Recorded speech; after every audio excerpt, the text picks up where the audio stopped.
أعوذ بالله من الشيطان الرجيم بسم الله الرحمن الرحيم أما بعد السلام عليكم ورحمة الله وبركاته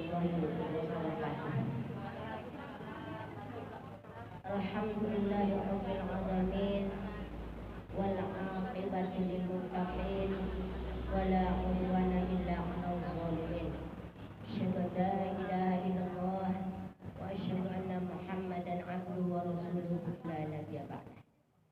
Kita puji Allah Subhanahu wa taala yang banyak memberikan kepada kita nikmat yang tiada satu pun yang bisa kita hitung banyak, dan jumlah nikmat yang diberikan Allah kepada kita sampai pada sore hari ini.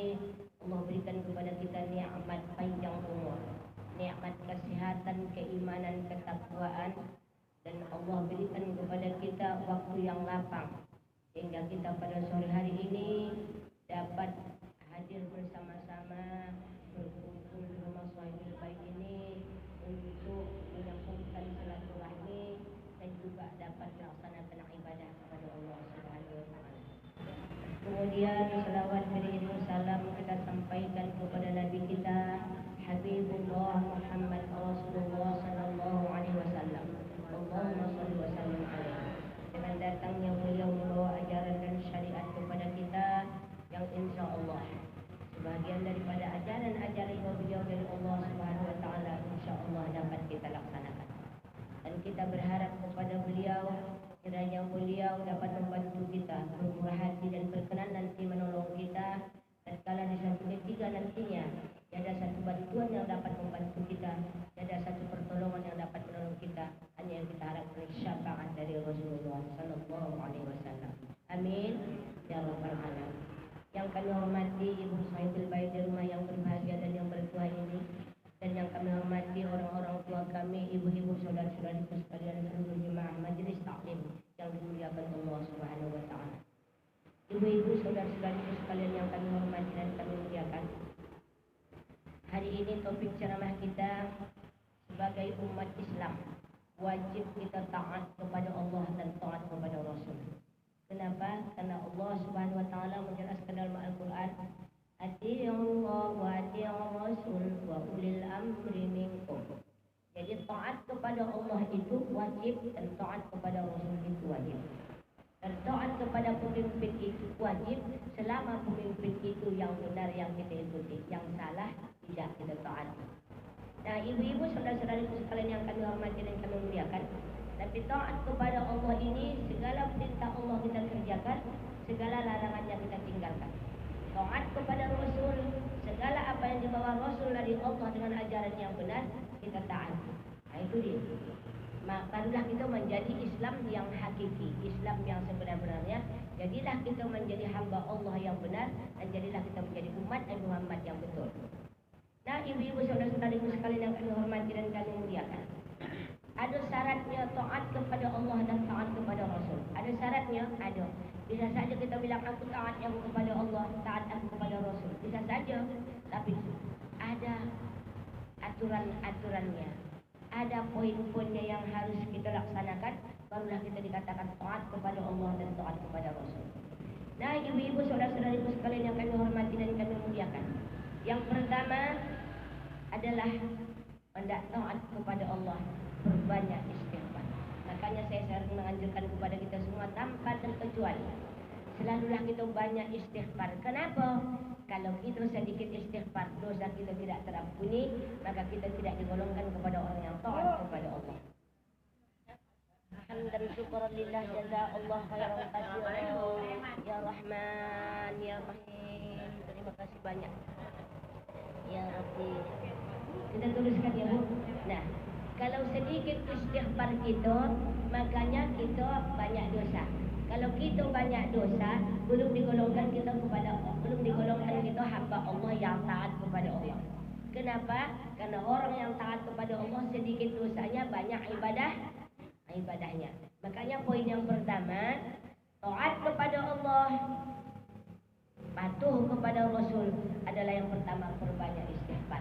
Kalau banyak istighfar kita, habislah dosa berguguran semua. Dengan kata lain, tergolonglah kita kepada hamba Allah yang beriman dan beramal soleh. Makanya istighfar itu adalah senjata yang ampuh bagi kita. Dimanapun kita berada tetap perbanyak istighfar. Itu ya Bu yang pertama ya Allah. Ya Bu, kata Allah dalam Al-Quran, tubu ilallahi taubatan nasuha. Bertaubatlah kamu kepada Allah dengan sebenar-benar taubat. Bagaimana kita taubat kepada Allah? Melalui istighfar. Lalu istighfar, banyak istighfar, banyaklah terhapus dosa. Banyak terhapus dosa, jadilah kita menjadi orang-orang yang beriman dan beramal soleh. Tidak akan digolongkan kita kepada orang yang beriman dan beramal soleh kalau kita banyak dosa. Makanya untuk menghapuskan dosa-dosa itu adalah istighfar. Nah itu dia. Senjata yang paling ampuh bagi kita, hamba Allah yang beriman dan beramal soleh adalah istighfar. Satu, itu perlu kita ingat. Dimanapun kita berada, baik di waktu siang, baik di waktu malam, baik di waktu pagi maupun di waktu petang, kapan saja. Kenapa Ibu? Karena kita tidak tahu. Banyak istighfar datang panggilan Allah kepada kita. Kita tengok sudah datang naik bendera hijau, tapi istighfar sedikit, dosa banyak. Alangkahlah ruginya kita. Selama hidup kita di dunia ini, kalau yang 50 tahun, 60 tahun, lebih banyak dosa daripada pahala. Apa yang kita bawa? Terkatung-katunglah kita seperti orang yang ada di dalam lautan.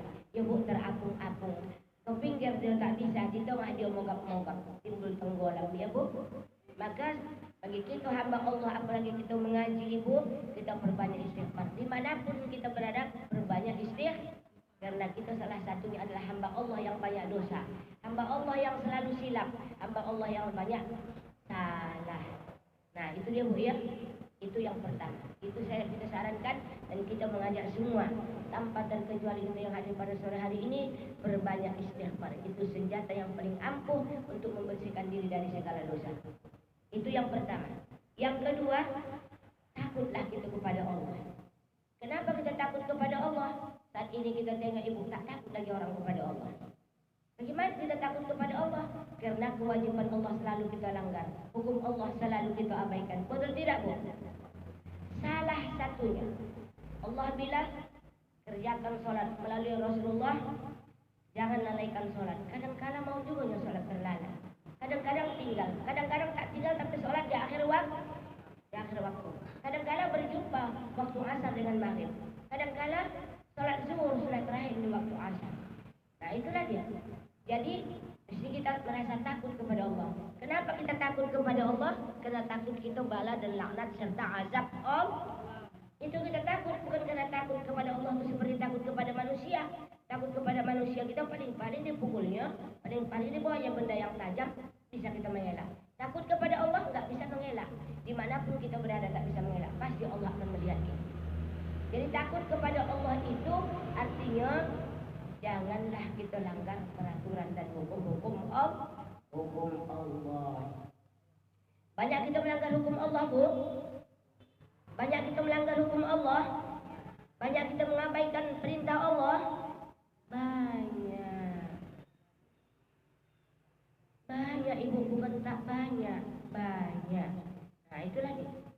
Makanya Allah selalu mengingatkan kepada kita, ya ayyuhalladzina amanu dalam Al-Quran. Ya ayyuhalladzina amanu, Allah panggil kita. Wahai orang-orang yang beriman. Wahai orang-orang yang beriman. Karena Allah sayang sama kita, Allah senang sama kita, Allah sangat mencintai kita. Tapi kita tidak takut dengan Allah dan kita tidak mempedulikan Allah. Makanya kita selalu mengabaikan perintah Allah. Kalau selalu kita dimanapun kita berada takut kepada Allah. Makanya kata Rasul, selalulah kita tanamkan dalam hati kita, ana akhafullah, ana akhafullah, ana akhafullah. Aku takut sama Allah. Takut sama Allah, takut bala, laknat dan azab. Di dunia bala dan laknat Allah, di akhirat azab, siksa api neraka. Apa laknat Allah di dunia Bu? Apa bala Allah di dunia? Datang api, datang banjir, datang maling, segala macam. Itu bala Allah. Maka tatkala banjir di Sungai Dua sering saya bilangkan, kenapa Sungai Dua ini diancam oleh banjir? Karena orang Sungai Dua jauh dari Allah, saya bilang. Coba kita rame-rame selalu tengok musola, tengok masjid, yang ada hanya imam sama makmum. Alhamdulillah, kata Allah. Terima kasih. Yang ada hanya imam makmum yang banyak. Makmum yang banyak entah kemana terbang. Yang ada imam sama makmum cuma 2 ekor. 2 2 ekor, tak lebih dari 2 ekor. Masjid begitu besarnya, saya membawa jemaah sholat habis mengaji di masjid. Cuma 3 ekor. 1 imam 2 makmum. Coba ibu bayangkan. Untung perempuan banyak. Jemaah saya ajak sholat berjemaah. Coba ibu bayangkan. Kemana semuanya? Bala laknat Allah akan datang kepada kita. Tapi tanpa kita sadari, Allah memberikan bala sama laknat kepada kita. Adanya banjir, adanya api. Tengok ibu, mohon maaf, tengok ibu barusan ini, api yang ada di mana bu? Dirintis. Kenapa? Maka saya bilang rapatnya rumah, ramai rumah, tak ada nampak yang dekat kepada Allah. Saya sudah masuk ke sana. Yang hanya memikirkan dunia semata-mata, 24 jam kalau bisa anaknya jangan ada malam. Siang saja mencari duit semua. Apapun dikerjakan, tak tahu yang halal yang haram, yang penting dapat duit. Iya bu, rintis. Kita tengok bu, nah ini dia contohnya. Tapi kenapa kita tidak takut dengan Allah? Takut dengan Allah bukan takut dengan Allahnya, takut dengan perintah Allahnya, takut dengan bala Allahnya, takut dengan laknat Allahnya, takut dengan azab Allah di akhirat. Itu yang kita perlu takut. Jadi makanya kita wajib taat kepada Allah dan Rasul. 2 ya bu. Kemudian katanya yang ketiga, sabar tentang ujian Allah. Ini dia. Sabar tentang ujian Allah. Saat ini ibu-ibu saudara-saudariku sekalian yang kami hormati dan kami muliakan, di mana jemaah saat ini antar daerah kita tak tahu saya, di mana jemaah mengatakan ustazah, kami ada yang tak datang ke rumah ustazah lebaran ini ya, mohon maaf, ekonomi kami saat ini sangat sulit. Semuanya bilang gitu. Ada jemaah yang bilang gitu, iya. Dan saya bilang, sebenarnya ibu tak jauh dari rumah saya, berkereta aja pun bisa, saya bilang. Rame-rame, kenapa harus naik motor, kena dekat hampir Tanjung Balainya, kenapa naik kereta aja, kenapa? Tapi kami tak sanggup datang ke rumah ustazah melenggang. Jadi tak melenggang, lurus saja lah itu kayak kuntilanak, saya bilang. Ya bu, kenapa kalau tak bisa melenggang, lurus saja tangannya, kan takut itu kan lurus ke bawah, ujung kan. Jadi tidak, jadi katanya, jadi saya bilang, itu jangan dibudayakan. Sehingga dengan ekonomi yang lemah itu kita tidak datang ke rumah guru kita silaturahmi, itu jangan dibudayakan. Datanglah, hadirlah ke rumah. Insya Allah hadir ke rumah kita. Apa tujuan kita? Bermaaf-maafkan, kemudian silaturahmi, berjumpa semua seluruh jemaah di sana. Itu yang saya harapkan, saya bilang. Iyalah ustazah, tapi kami tak tega.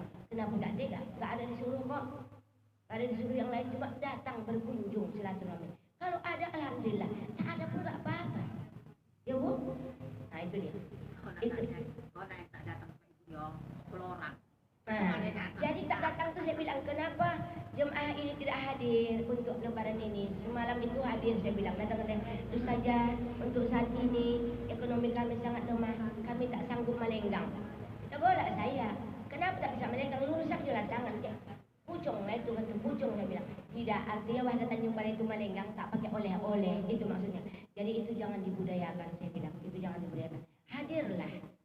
Hadirlah, misalkan kita jumpa rame-rame silaturahmi, bermaaf-maafan, namanya Aidil Fitri, saya bilang bermaaf-maafan. Nah itulah, yalah ustazah, insya Allah tahun-tahun mendatang. Tapi kami tak tega. Kenapa tidak tega? Saya tidak ada diwajibkan untuk membawa apa-apa. Cuma diwajibkan kita silaturahmi dan berkunjung ke rumah guru kita. Cuma itu yang diwajibkan perintah Rasul, saya bilang. Itu dia bu ya, takut kepada Allah. Kemudian sabar tentang ujian Allah. Saat ini ibu-ibu saudara-saudariku sekalian yang kami hormati dan kami muliakan, kita bilang saat ini susah. Saya di ini tak susah. Datang makanan. Ya bu, datang makanan. Itulah dia.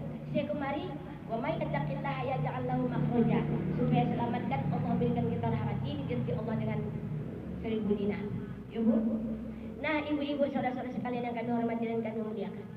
Jadi ibu, ujian yang diberikan Allah kepada kita, sabar kita menerima. Saat ini ibu, sawit harganya turun, buah tidak ada. Ya bu, anak yang sekolah, anak yang kuliah, orang banyak mengadu dengan saya. Ustazah kayak mana keadaan ini segini. Saya bilang begini, waktu mahal sekali sawit itu, adakah kita mengatakan kepada Allah, ya Allah, yang banyaklah kau beri rezeki sama kami, ya Allah, kau mahalkan sawit, kau mahalkan kelapa. Saat ini turun sawit, kenapa ibu mengeluh? Makanya Allah bilang dalam surah Al-Ma'arij, Bismillahirrahmanirrahim, Innal insana insana khuliqa halu'a wa idza masyahu syarru jazu'a wa idza masyahu khairu manu'a illal musallin. Manusia itu dalam dunia ini ada dua hal penyakitnya. Apabila dia datang kesenangan dia lupa, apabila datang kesusahan dia gelisah. Jadi saya bilang, waktu ibu mahal sawit itu, adakah ibu selalu sujud syukur habis sholat itu? Sujud syukurlah ibu. Apa ibu bilang? Apa ibu bilang? Allah waj'alni syukuran waj'alni mansuran waj'alni bi'ayni saghiran wa bi'ayunin nasi kabiran. Ada ibu bilang, selesai ibu sholat sujud, ibu habis sholat, setiap kali habis sholat ibu bacakan itu, tak ada. Tatkala sekarang ini murah sawit, murah kelapa, ekonomi sulit, kenapa ibu mengeluh? Tatkala datang rezeki yang banyak, syukurkan kepada Allah. Allahumma ja'alni syukuran wa ja'alni mansuran wa ja'alni bi'ayni saghiran wa bi'ayunin nasi kabiran. Apa artinya? Allahumma ja'alni syukuran, ya Allah, aku sangat banyak bersyukur kepadamu ya Allah. Wa ja'alni mansuran, jadikanlah aku selalu menolong orang yang dalam kesulitan. Wa ja'alni bi'ayni saghiran, jadikanlah aku kecil di mata orang. Jangan besar awak di mata orang, berbesar di mata orang, kesombongan akan datang. Wa ja'alni fi a'yunin nasi kabiran, jadikanlah aku selalu mengayomi umat mulai dari yang kecil sampai kepada yang tua. Kenapa enggak bersyukur sama Allah? Tapi saat sekarang ini ekonomi lemah, semua mengadu, semua susah, semua gelisah. Maka Allah selalu marah. Tatkala kamu beri nikmat yang banyak, kamu lupa dengan aku. Tatkala kamu kuberikan ujian dan cobaan, kenapa kamu selalu kata Allah